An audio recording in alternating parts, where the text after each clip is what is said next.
Assalomu alaykum, kanalimizga xush kelibsiz.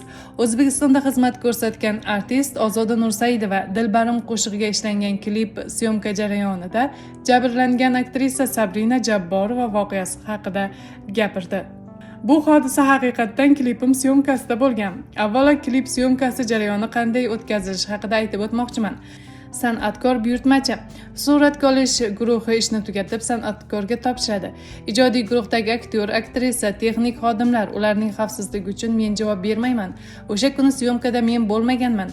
Voqea haqida telefonda eshitgandim. Aktrisa o'sha yerdagi ommaviy sahna aktrisasini mashinada urib ketibdi deyishdi. Men hayron bo'ldim, chunki ssenariy bo'yicha hech kim mashina haydashi kerak emasdi. Ommaviy axborot vositalarida yordam qilinmagan, qon yo'qotilgan, 02 qilinmagan degan gaplar kelyapti. Lekin hech kim qarab turgani yo'q. 02 va 03 ga qo'ng'iroq qilingan. Vaqtlari ham turibdi. Mayli, minnat bo'lmasin. Mening administratorim 1 oy Sabrinaning uyida yashadi. Kasalxonada nafaqat men, balki suratga olish guruhi ham qo'lidan kelgan yordamni qildi. Operatsiya noto'g'ri qilinib, bir oyog'i kalta bo'lib qolgan degan ma'lumotni men ham ommaviy axborot vositalaridan bildim. Yanvar oyida ham Sabrina o'rnidan turib, syomkalarga borib yurganini eshitib biz xursand bo'ldik. Uni yangi yilda ham borib tabriklab kelishdi. Biz Sabrinani oyoqqa turibdi deb xursand bo'ldik. Mart oyida ham har oy berilayotgan moddiy yordamni berib kelishdi. Unaqa gap yo'q edi. Men unga qo'limdan kelganicha yordam qilganman. Bundan keyin ham yordam beraman. Hech kim chapak chalib o'tirgani yo'q. Sabrina oyoqqa turishi uchun yashash sharoiti yaxshilanib, qo'ldan kelgancha yordam berdik. Shifokorlar 3 oydan 5 oygacha reabilitatsiya bo'lishi mumkin degani uchun Sabrina uyda boquvchi bo'lganini hisobga olib, 5 oy davomida yashash xarajatlarini ko'tarishga qaror qildik. Sabrinaning ota-onasiga hamdardlik bildiraman. Yaxshi ish bo'lmadi. Afsusdaman, deydi xonanda. Voqeasida qanday bo'lgandi? Baxtsiz hodisa 2024-yilning 7-noyabr kuni ro'y bergan.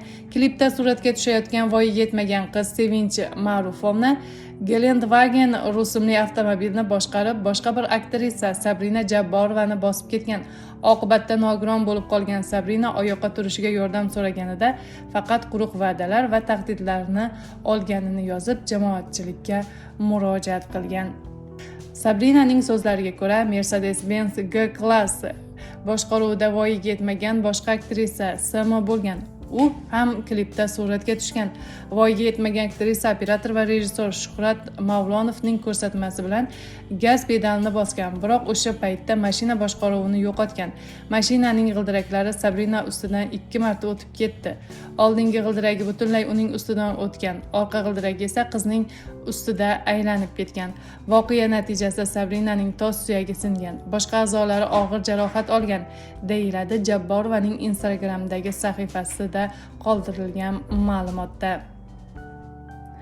Kanalimizni kuzating va yulduzlar hayotidagi eng so'nggi yangiliklardan xabardor bo'ling. E'tiboringiz uchun rahmat.